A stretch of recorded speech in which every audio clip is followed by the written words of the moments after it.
Hello and welcome. Here's what's happening right now.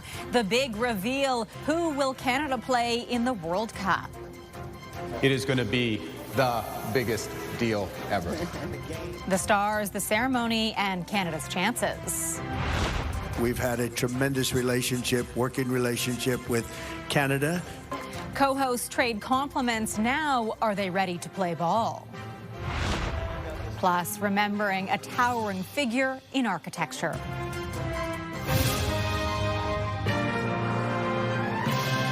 CTV National News with Heather Butts. The eyes of the sports world were fixed on Washington, D.C. this afternoon as the 2026 FIFA World Cup draw took place at the Kennedy Center. The star-studded affair featured actors and models, singers and athletes from all walks of life, including Wayne Gretzky and, of course, U.S. President Donald Trump, Prime Minister Mark Carney, and Mexico's president. We'll get to the political takeaways in just a moment, but first, the big questions fans are asking. Who Canada will play in this summer's tournament? And who will play in Canada? CTV's Paul Hollingsworth is standing by in Washington with some answers for us. Paul. Heather, after lots of anticipation and drama, Canada's group is now mostly set, with one team still to be determined. And now Canada looks ahead to its home schedule, with matches being played in Toronto and Vancouver in June. 48 teams, 12 groups of 4. Switzerland and Qatar will battle Canada in Group B. The fourth team in Canada's group will be determined based on the winner of an upcoming pre-World Cup playoff. Between Italy, Northern Ireland, Wales, Bosnia and Herzegovina. As a host country, Canada automatically qualified for the World Cup and are ranked 27th in the world. With the complexion of their group competition taking shape, Canada now looks ahead to the World Cup, hoping to win a tournament game for the first time ever, and it won't be easy. Well, obviously they got the toughest pot 4 team. We know that. We don't know who it's going to be, but thinking it being a European team, and it could be Italy themselves, it makes it an extremely difficult game. But what an exciting match we're going to get in Toronto. I think the highlight is absolutely Qatar. Canada's first home match will be June 12th in Toronto, before shifting to Vancouver for matches on June 18th and 24th. FIFA will unveil the full schedule on Saturday, announcing all the games being played in Canada. Heather. Paul, thank you. As Paul mentioned, that first game is in Toronto in June, and fans are fired up for a potential matchup with Italy. I'll be there for that first game, our national team against the Italians. Looking for a 5-5 World Cup fantastic game. Everyone walks out as a winner, and they both go on to the next round. So now I'm going to do the Italian thing, you know. Let's hope so, you know. Do the whole thing. That's what Italians do, right? I mean, it would be an amazing opportunity for all of us to go and see Canada, our second home, or maybe for some of us our first home, against Italy, our second or whatever. You know, it's going to be amazing. CTV's Alison Hurst is in Toronto with those fans and joins me now. Alison, lots of excitement. What are you hearing from fans?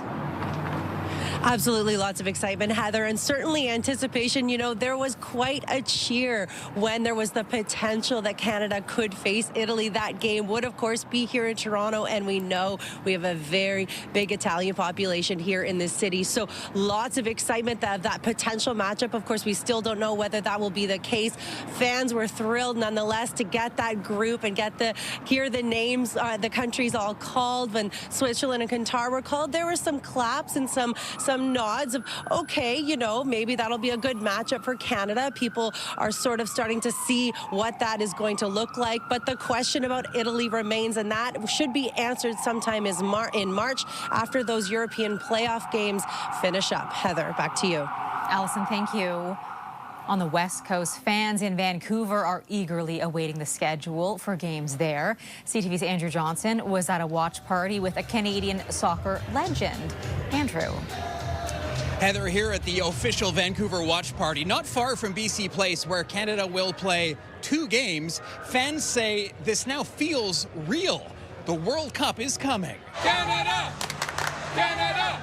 The feeling is phenomenal, actually. We went to the last World Cup because my father and I had said that that was going to be on our bucket list. It was my first World Cup. It was the most incredible experience. The fact that it's coming here to Vancouver, I am over the moon. The event this morning was hosted by Canadian soccer legend Christine Sinclair, and fans were following along with each pick, filling out their own draw sheets. The loudest cheer came when it was announced Italy, if it qualifies, will be added to Canada's group. As Italian Canadians, it certainly makes things more exciting. I mean, it would have been nice if they played in Vancouver. It would have saved me a flight to Toronto, but it's such a special feeling. You know, Italy's my blood, but Canada's my home. June 18th and 24th, those are the big dates here in Vancouver, when we now know Canada will face Qatar and Switzerland. Heather. Andrew Johnson in Vancouver, thanks. One of Team Canada's players shared his excitement today. Here's what Richie Laryea said on the FIFA red carpet. All of this is surreal to see all the different nations, so many different people here together to see what's going to happen here in an hour or so is special. So I'm excited for our entire country to see how this unfolds for us. TSN's James Duthie joins me now from Washington, D.C. James, your thoughts on Canada's group and what are their chances? Well, Heather, I think it was an okay draw for Canada. I think it started pretty well. Switzerland is a really good side, but Jesse Marsh, the coach of Canada, said he really thinks that Canada's pressing style matches up well against Switzerland, so that wasn't too bad.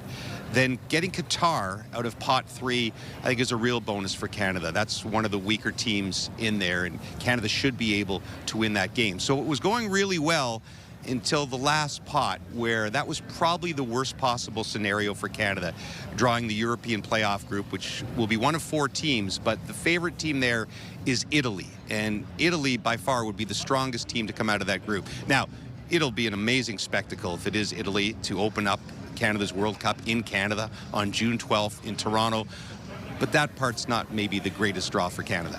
All right, maybe not the greatest draw for Canada, but James, give us your take on some of the other big teams. Well, it was very even, really. You know, they always look for a group of death in a World Cup. That's the term that everybody wants to use, and I'm not sure that there such a thing necessarily exists anymore with 48 teams, because almost every team's going to have a weaker. Probably the final group, England, Croatia and Ghana, are 3 really strong sides, along with Panama. That's probably the closest thing you'll get to it with England and Croatia. But I've pretty balanced all in all, I think, and a lot of really interesting matchups that we're going to see. TSN's James Duthie, thank you. Prime Minister Mark Carney was front and center at today's draw alongside Trump and Mexico's president.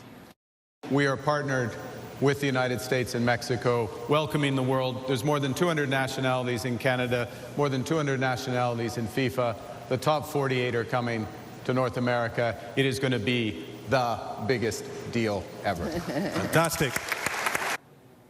Both Trump and Carney also sat together at the Kennedy Center for the draw and met on the sidelines of the event. CTV's Washington Bureau Chief Joy Melvin is there. Joy, what do we know about their informal meeting? Heather, it has been said that sports can smooth over political tensions, and certainly that was put to the test here at the Kennedy Center. Now, we saw the 3 leaders on stage for the very first time. They'd never been together before, the 3 amigos. And Donald Trump, as he was coming in, said that they're going to talk trade. They're going to talk immigration. We all know that trade talks have been stalled with Canada. And I was watching up at the booth, and you could see the Prime Minister leave for a short time. You saw Donald Trump leave. So you had this in and out kind of sideline talk. And then, of course, after the big family photo, they all went behind closed doors for about 45 minutes to an hour. No staff were there, so we don't know what the discussions were, but we can only guess that it's about trade and the USMCA. Bit of a guessing game. All right, Joy, FIFA's president also awarded its first ever Peace Prize to President Trump. What can you tell us about that? Well, talk about a very big deal for the U.S. president. Donald Trump sees the World Cup as a centerpiece to his second term. He even has a trophy, a replica behind him in the Oval Office. He was awarded the Peace Prize by the FIFA president, told that this is because of his work bringing peace to the world and unity. And Donald Trump was in an extremely good mood and so generous, he gave a shout out to Canada. Have a listen. We've had a tremendous relationship, working relationship with Canada. We have our Prime Minister of Canada there, and we have our President of Mexico. And we've worked closely with those two countries, and the coordination and friendship and relationship has been outstanding. And I want to thank you both very much, and your countries very much. But most importantly, I just want to thank everybody. The world is a safer place now. The United States 1 year ago was not doing too well, and now I have to say we're the hottest country anywhere in the world, and we're going to keep it that way. Heather, all these good vibes, whether it translates into easing trade tensions, at least some face-to-face time between our Prime Minister, Mexico's president, and the U.S. president, it certainly can't hurt. Heather? All right, that's our Joy Melvin in Washington. Thanks, Joy. This comes after Mark Carney had tempered expectations of a breakthrough meeting in the days leading up to this trip. For more, we'll bring in CTV's chief political correspondent, Vashi Kapellos. Vashi, what are you hearing about that Trump-Carney meeting, and what could it mean for trade talks going forward? Well, you set the context, Heather, perfectly right. The signals from the Prime Minister's office in the days leading up to this trip were don't expect much, if anything at all. It was just supposed to be a brief meeting on the sidelines of what was going on with the FIFA draw, and a bilateral one at that there would be a bilateral one with Mexico's president and a bilateral one with Donald Trump. Instead, what we got, as Joy so rightly points out, is a meeting that lasted 45 to 50 minutes between all three leaders with no staff present in the room. That, in and of itself, the fact that the meeting took place in that way, in that venue, is very, very significant. There is no way to overstate the significance of that. Joy also rightly points out what the key question coming out of that meeting is: what kind of tangibles does it translate to? And the biggest question for Canadians, does it mean that trade talks could be back on? Because, of course, they have been off now for weeks, Heather. Vashi, as always, thank you for your insight. Some strong economic news today, with more jobs added across the country for the third straight month. 54,000 jobs were added in November, which drove the unemployment rate down to 6.5%. Youth unemployment is higher, but also fell to 12.8%. Most of the overall job gains were from part-time work. While the job numbers showed surprising growth, a closer look reveals much of it was concentrated among big companies, while small businesses have been losing workers or aren't hiring.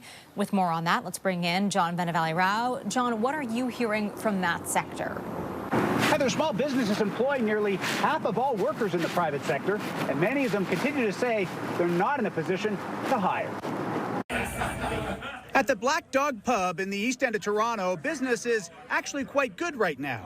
It's busy amid the Christmas season, and quite the contrast to a month ago. We had a lot of groups and a lot of parties. But manager Brian Foss says overall they've noticed a bit of a slowdown this year, with customers spending less. They haven't had to lay anyone off, but sometimes their staff don't get as many shifts as they'd like. People are scared, right? A lot of people that would go out maybe 2 times, 3 times a month are going 1.5 times a month and saving their money. The pub is also feeling the pinch, with the cost of food on the rise, along with beer. And like most small businesses, they'd love to expand and hire even more, but economic conditions just won't allow it. The group Merchant Growth, in a recent survey, found 77% of small businesses aren't hiring seasonal staff for the holidays. 28% said it's because they can't afford additional wages. 15% said they're uncertain about their sales outlook. Hiring intentions have been down all year, and importantly, layoff intentions have been up all year. So when you mix those two together, you get for a weak labor market. While large firms have added jobs this year, small businesses seem to have struggled more with tariff shocks, inflation, and higher operating costs. Meanwhile, some small business owners remain cautiously optimistic things will improve in the new year. Heather. John Benavali-Rao for us in Toronto. In a massive merger of Hollywood studios and streaming giants, Netflix has agreed to buy a major part of Warner Brothers Discovery for more than $72 billion US. I mean, this is shaking the industry to its core. Now they have access to the Harry Potter series. They've got access to the DCU, Superman, Batman. You know, there's so many popular TV shows. The deal will give Netflix a massive stable of marquee catalogs and content from networks such as HBO and CBS. Netflix's CEO says the deal will, quote, help define the next century of storytelling.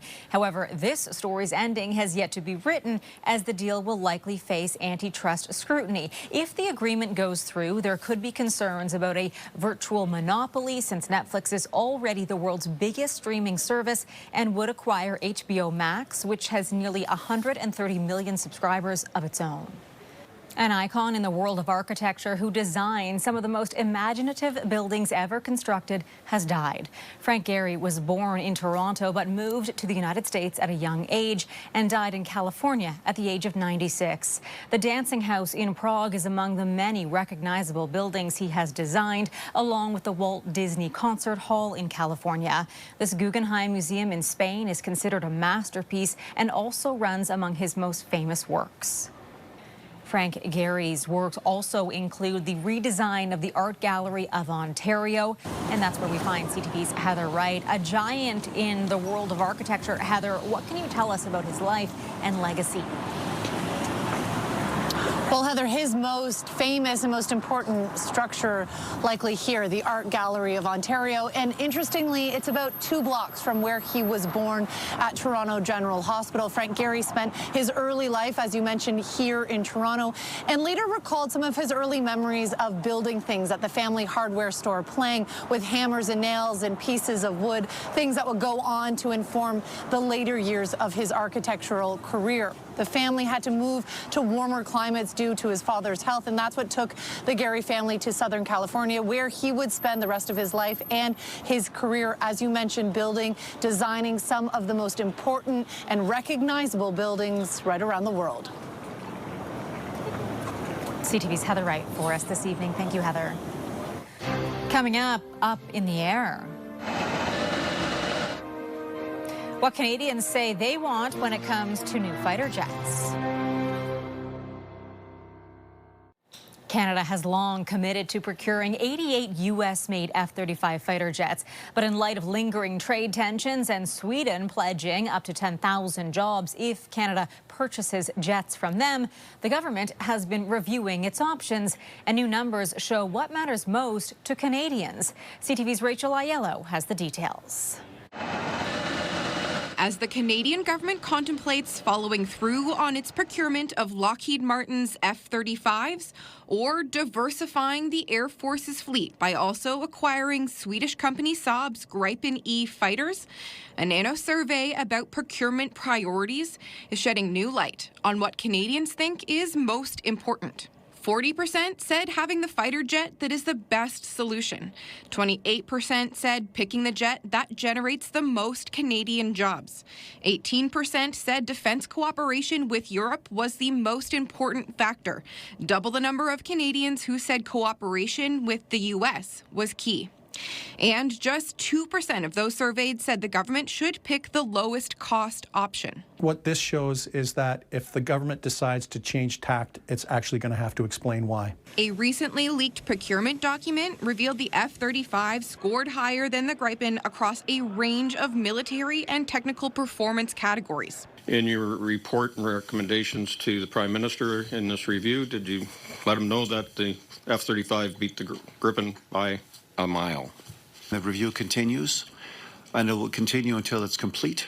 And I am quite sure that the kinds of metrics you're alluding to and referring to will find their way into the final report. Experts say while the F-35 may be the better choice to maintain interoperability with the Americans, a diversified fleet compatible with more countries could also be to Canada's advantage.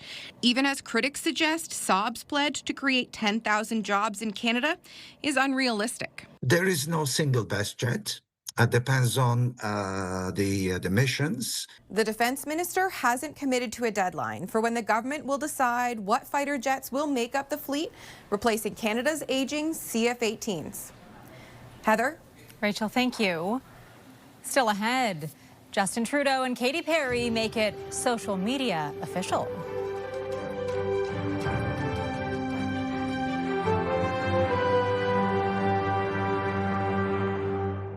Former Prime Minister Justin Trudeau appeared to make his relationship with pop star Katy Perry official with a post on social media. Trudeau posted a photo of the couple with former Japanese Prime Minister Fumio Kishida and his wife with the caption, "Katy and I were so glad to have had the chance to sit down with you and Yuko." The couples went to lunch in Japan, where Perry performed 2 concerts on her world tour this week. It's the first time Trudeau has made a post with Perry since rumors surfaced they were dating. Well, the story behind one of the most famous couples in the world has now been immortalized in a comic book. The new comic is called Fame, Taylor Swift and Travis Kelce, A Love Story, and shows the couple from their first meeting right up to their engagement. Tidal Wave Comics calls the book romantic and humorous and plans to release it next week, with some proceeds going to the Humane Society. After the break, a swing and a miss. Me, Freddie Freeman. What a loser. Trust me, man. We know who you are. A baseball star's humorous home run, all for a good cause. Ryan Reynolds knocked it out of the park this year with this video promoting the annual campaign to raise money for Sick Kids Hospital in Toronto. And this year, well, it just happens to be the pride of Ontario and Los Angeles. That's right, Mr. Freddie Freeman. Of course, Freddie Freeman was a key member of the Los Angeles Dodgers, who defeated the Toronto Blue Jays in the World Series, and the kids weren't exactly thrilled to see him. You've really got some nerve coming here. I just wanted to visit because I'm just so happy and so proud of how you guys are. Whoa, whoa, who threw that? Go back to your sunshine and traffic, you hoser. Freeman was a good sport, playing along in the video as he struck out with the kids. The All-Star was raised in California, but his parents are from Ontario, and he plays for Team Canada to honor his mother, who passed away from cancer when he was 10 years old.